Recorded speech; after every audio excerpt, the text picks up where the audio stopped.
Değerli, kıymetli, muhterem kardeşlerim, mümin Müslümanlar,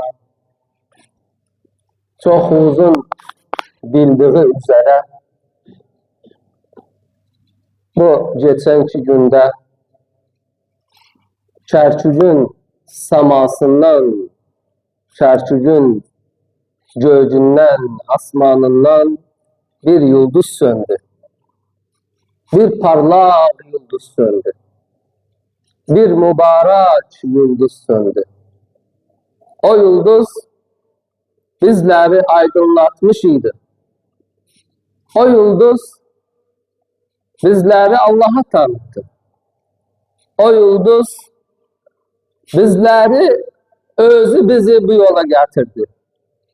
O yıldız bizim ustadımız, bizim şeyhimiz, bizim babamız Ustad Muhammed Fatih vefat etti.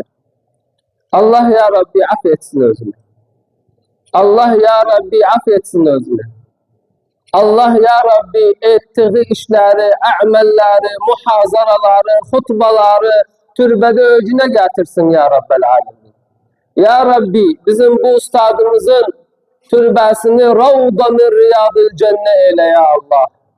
Ya Rabbel Alemin bizim bu ustadımızın türbesine nuruden endir ya Allah.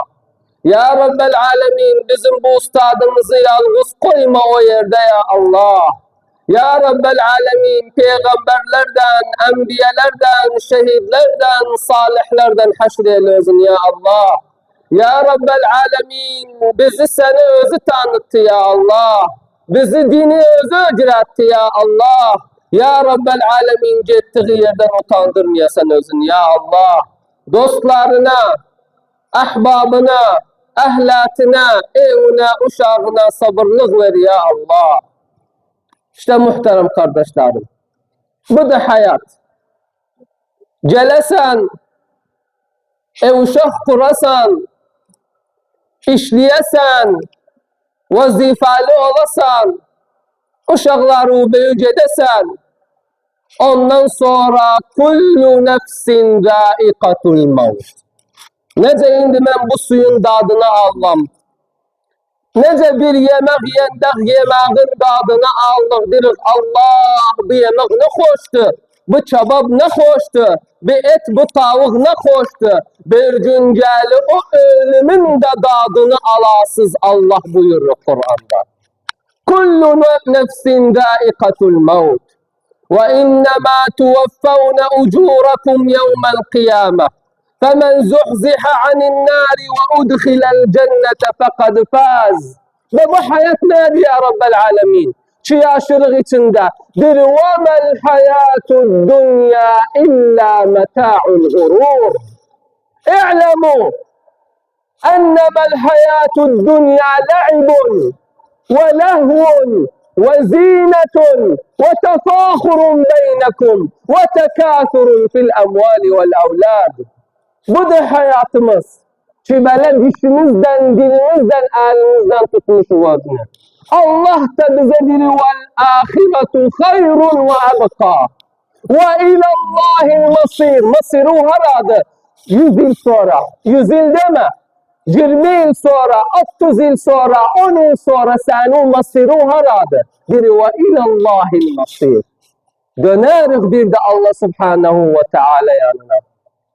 Bara bin Azib bu güzel kıssanı konuşağın, alışağın, bakağın Peygamber Efendimiz sallallahu aleyhi ve sellem nanca ihtimam ederdi ölüm meselesine, türbe meselesine. Peygamber sallallahu aleyhi ve sellem nanca ölümü, türbeni fikrinden çıkartmaz idi. Her gün ölüm, türbe Peygamber Efendimizin fikrindeydi, zikrindeydi. Günün bir gününde bir sahabi vefat eder. O sahabini getirirler türbeliğe, gömmeye.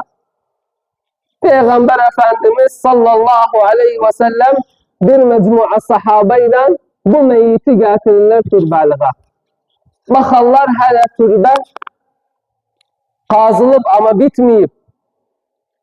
Peygamber Efendimiz emreder sallallahu aleyhi ve sellem, oturun, bəkliyağın türbənin kazmağı bitsin. Yağın bu türbədir, bila teşbih. Bir Peygamber Efendimiz sallallahu aleyhi ve sellem türbənin ucunda oturur. Türbənin ucunda oturur, türbəyə baxır. Bir baxanda türbəyə sallallahu aleyhi ve sellem başlar yığlamağa aleyhissalatu vesselam. O kadar yığlar, sahabalar diri. Ya büyük bir meseledir. Arkada hesap var. O türbede kitap var. O türbede sual var. O türbede hakkı ettikleri var. Şimdi diyorlar, filan kitap telif etti. Telif, kitap yazdı. Bir kitap telif etti. Allah Kur'an'da buyurur, Peygamber Efendimiz hadiste buyurur, her insanın bir kitabı var, telif edilir. Kur'an'da adı haçat.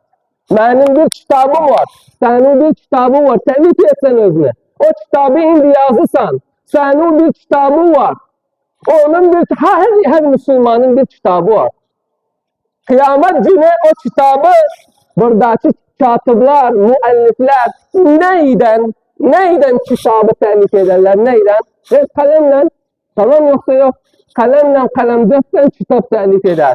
Bizim kitaplarımız ki böyle indi biz hakkımız telif edirik özünü. O kitap neyden telif olur? Amelden, amel salihten, ameluden.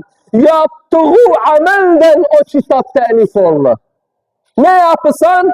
Kiramen katibin. Sağı yazırı, sağudaki melaike yazırı. Soludaki melaike yazırı. Sağudaki melaike iyi amelleri yazırı. Soludaki melaike harap kötü amelleri yazırı. Kitabı var. Ki kitap yazırsan sen ameluden. Kıyamet günü Kur'an'da Allah buyurur, o kitabı çıkardarlar eline verirler. O yazdığı kitabı dünyada, ameluden yazdığı o kitabı eline verirler. Allah emreder, ayet nedir? Ekra kitabek. Allah tut, bu yazdığı kitaptır. Ekra kitabek. Kefa bi nefsikel yevme aleyke hasiba. Peygamber sallallahu aleyhi ve sellem onun için oturup türbenin başında bakın bıyıklamağa vallahi ve billahi ve tallahi bu ömre kadar bu zamana kadar ben böyle yıklamak görmemişim. Özüm de böyle yıklamamışım Peygamberin yıklamak için. O kadar yıklar türbenin başında. O kadar yıklar. Sakkalı gözünün yaşından dolar, ağır olur. Sakkalı hakkı göz yaşı olur. Biri ondan daha zor. Başlar sakkalından yaş akmağa, torpağa, türbeye yaş akar. Hatta bellet tara. Bir de başın kaldırır Peygamber Efendimiz. Sahabalara bakar. Sahabalara bu kelimeni diyor. Ya ihvani. Ey kardeşlerim, ya ihvani, limisli hâdâ fe'iddu.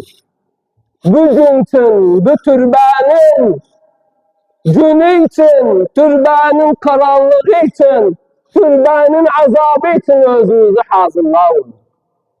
Sonra bir ağaç ağlar eline Peygamber sallallahu aleyhi ve sellem o ağaçtan torpakta başlar, kat etmeye, torpakta oynamaya. Yenkutu alet turab. Bir de başını kaldırır. Diğer özlerine. Siz bilirsiniz. Bak şimdi bu hakikati bir Peygamber sallallahu aleyhi ve sellem sallu ala habibikum Muhammed. Bu hakikat sallallahu aleyhi ve sellem gayipti, gayip. Gayib nedir? Biz görmemişiz özünü. Bes gerek inanağın özüne, akidamız olsun özüne. Kimimiz Allah'ı görüp, Allah'ı görmüşüz, görmemişiz. Bes Allah'a imanımız var, ha. Allah'a akidemiz var, ha.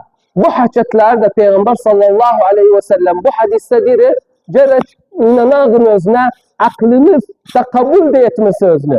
Yani aklen diyesen nece? Nece yani böyle olur? İnanar özünə, o necəni Allah özü bilir. Peyğəmbər Efendimiz özü bilir. Türbə mərhələsi, türbə həyatı deyirlər özünə həyat-ül barzaq. İndi biz bu yaşadığımız həyat deyirlər özünə həyat-ı dünya. Türbə həyatına ne deyirlər? Bir həyatdır. Deyirlər özünə həyat-ül barzaq. O həyat-ül barzaqın təfasilini, o həyat-ül barzaqın nasıl olduğunu biz bilmərik. Peyğəmbər Efendimiz buyurdu hadiste. Aynı türbəlikdə bu hadisi sələşdir. Bir mümin adam ölsə, vəfat etsə, əvvələn başlar ruhu çıxmağa ayağından. Ruhu başlar çıxmağa ayağından. Gəlir ruh çıxır, qarnını olaşır. Ruh çıxır, köskünü olaşır. Ruh çıxır, boğazını olaşır. فَلَوْلَا إِذَا بَلَغَتِ الْحُلْقُمْ وَأَنْتُمْ حِينَئِذٍ تَنْظُرُونَ وَنَحْنُ أَقْرَبُ إِلَيْهِ مِنْكُمْ وَلَكِنْ لَا تُبْصِرُونَ. Bir o aslında Allah Subhanahu ve Teala tarafından bir mecmu'a melaike geldi bu meyitin yani. Hele ölmeyip sekarat-ül mevt'tadır. Hele ruhu üstünü çıksın. Bir mecmu'a melaike geldi bu meyitin, bu ölenin yanına. Bir vücuhun nur kavav'iş şems sallallahu aleyhi ve sellem. O melaikeler ki bu meyitin yanına gelirler, üzleri nurdur, bir parça güneş kimin nurdu üzleri. Efendimiz buyurdu sallallahu aleyhi ve sellem. Biri ellerinde melaikelerin elinde ne var? Biri cennetten bir kafin var. Cennetten bir kafin getiribler. Ne için? O ölen, o vefat eden mü'mindi, salihti, muttaqidi. Cennetten bir ellerinde bir kafin var. O kafini cennetin içinden bir has koku var. Hanut hadiste buyurur. O kafini cennetin içinden bir has koku var. O kokuyla vururlar o kafinin üzerine. O melaikeler bir uzakta durarlar. Biri bu meyyit gör özlerine. Bu meyyit bakır özlerine. لَقَدْ كُنْتَ فِي غَفْلَةٍ مِنْ هَذَا فَكَشَفْنَا عَنْكَ غِطَاءَكَ فَبَصَرُكَ الْيَوْمَ حَدِيدٍ. Bir bu aslında ruh boğazındadır, hülkumdadır. Melekil mevt. Ki belə biz deyirik İsrail. Melekil mevt aleyhisselam o meyitin biri başının yanında durar. Uzanıp başının ucunda durar. Başlar sələşi ruhten melekil mevt. Peygamber Efendimiz böyle konuşur bu hadisi. Melekil mevt o ruha ne diyor? Eyyetuhar ruhu tayyibe. Eyyetuhar ruhul mübareke. Uhruci ila ridallahi subhanahu ve teala. Uhruci ila cennetin arduhas semavatu vel ard. Bir ruhu Allah'ı bilir. Melekil mevt bir tarafa bir göz şifreci elinde koymaz kalsın. Ra'san o bir melaikeler gelir ki böyle ellerinde kafin var. O kafinde koku var, cennetten koku. O ruhu koyar o kafinin üzerine Peygamberimiz buyurdu sallallahu aleyhi ve sellem. O melaikeler o ruhu kafinlerle çıkarlar hara asmana. O ruhtan bir güzel koku geldi Peygamberimiz buyurdu sallallahu aleyhi ve sellem. Misik kokusu kimin? Peygamberimiz buyurdu sallallahu aleyhi ve sellem. Çıkanlar birinci tabakaya, ruhu aparanlar birinci tabakaya. Birinci tabaka asmanın melaikeleri var. Onlar diyorlar sorarlar, bu güzel koku nedir? Bu şirin koku nedir? Bu tatlı koku nedir? Bunlar cevap verirler. Diyorlar bu koku filan adamın, filan Müslümanın, filan ümmeti Muhammed'den bir en güzel attan çağırırlar. Dünyada en güzel attan alemde çağırır gözünü. O melaikeler de en güzel isimle attan çağırırlar özü. Bu filanın ruhunun kokusudur. Açarlar kapını özü içindir. Birinci tabaka bu peygamberin hadisidir. Ola bile diyesen yani nece? Peygamberimiz böyle buyurur sallallahu aleyhi ve sellem. İlim gayiptir. Cennete imanımız var. Ha. Cehenneme imanımız var. Ha. Görmüşük cennetten cehennemi? Yok. Bu da gerek imanımız olsun. Ruh böyle çıkar asmana. Birinci tabaka melekeleri kapını açar. Bu ruh çıkar ikinci tabakada aynen sorar. Bu güzel koku, bu güzel ruh. Tayyibir raihe kimindir? Filan ibn filanındır ümmeti Muhammed'den. Çıkır açarlar kapıdır hatta yentehiye ile semâ'is sâbi'a. Yedinci kat asmana çıkar bu ruh. Müminin ruhu. Hadiste bir kafirin ruhu, kafirin ruhu, münafıkın ruhu birinci tabaka asmanın kapısını açmazlar özü için. Kafirin ruhu için, münafıkın ruhu için asman kapıları açılmaz. Allah bunu Kur'an'da yazıp La tufettahu lehum abvâbus semâ وَلَا يَدْخُلُونَ الْجَنَّةَ حَتَّى يَلِجَ الْجَمَلُ فِي سَمِّ الْخِيَاطِ. Ama müminin ruhu 7 tabaka asman kapıları açıldı. 7. tabakaya ulaştı bir ruh.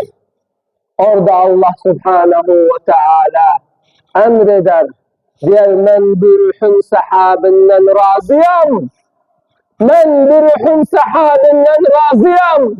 Ben bir ruhun sahabinden razıyam. Gönderin bir ruhu bir de cesedine. Melikeler gönderenler bir ruhu bir de o meyitin cesedine türbenin içinde. Efendimiz buyuruyor sallallahu aleyhi ve sellem. Bir ruh dönmeği bile melikeler oturdular o abdi. Yuk'idanihi hadiste böyle dedi.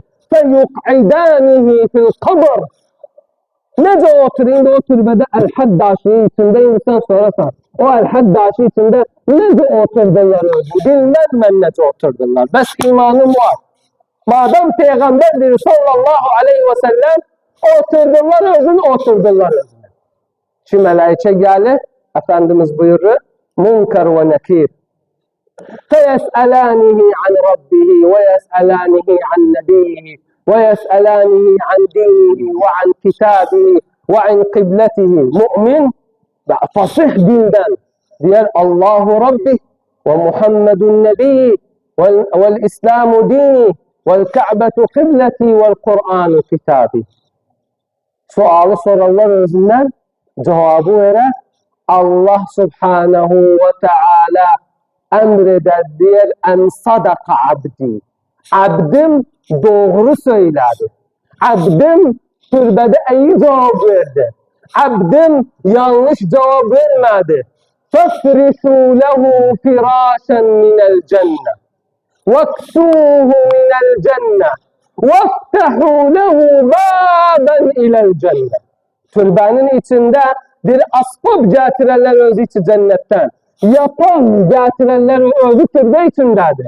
Hala kıyamet olmayıp, haşr olmayıp, türbe içindedir. Asbab getirenler o meyyitçi cennetten. Yatak, biz dedik bu torpakta gömdük özünü. Yok, yatak geli özü için. Bataniye, döşek, yastuk, yatak cennetten geli özü için. Allah Subhanahu ve Teala diyor, bir kapıda açın özü için türbesinden cenneti görsün. وَافْتَحُوا لَهُ بَابًا إِلَى الْجَنَّةِ. Bunları yapandan sonra bir beyaz adam geldi. Hadiste böyle bir Peygamber sallallahu aleyhi ve sellem. Biz dikkat eden hutbanı bitirağını uzatıyor. Bir beyaz adam geldi. Beyaz esfad girip. Böyle türbesini işi verir. O dakikada o meyyit sorar. Sen kimsen? Məni oğlum gördü, əlmədi mənimlə türbəyə getdi. Sen kimsən ey mübarək adam? Ay münəvvər adam? Ay güzel adam? Sen kimsən? Məni qardaşım gördü, əlmədi mənimlə türbəyə getdi.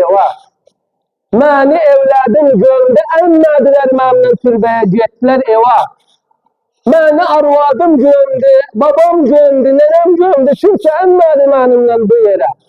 Sen kimsən türbəmi belə işıq etdin? Peyğəmbər Efendimiz buyurur, o adam cavab verir, deyər, mən salih əməliyəm. Ənə əməluka salih. Bax, döndük, bu xutbanın əxirində döndük, hara 3-4 xutbadır tələşirik salih əməl üzərinə. Bax, kimsə qalmaz bu insan türbədə, muhterem qardaşım. Vallahi nə oğlum, nə babam, nə evladım, nə arvadım, nə qardaşım, nə, kimsə ənməz sənudən. Sən ənəsən əməludən bir kitap da təlif edibsən, özü təlif edibsən. Qiyamət günü deyirlər, iqra kitabək, kəfə binəfsikəl yevmə aleykə hasibə. Ya Rabbi, o gündə bizi utandırmayasan ya Allah.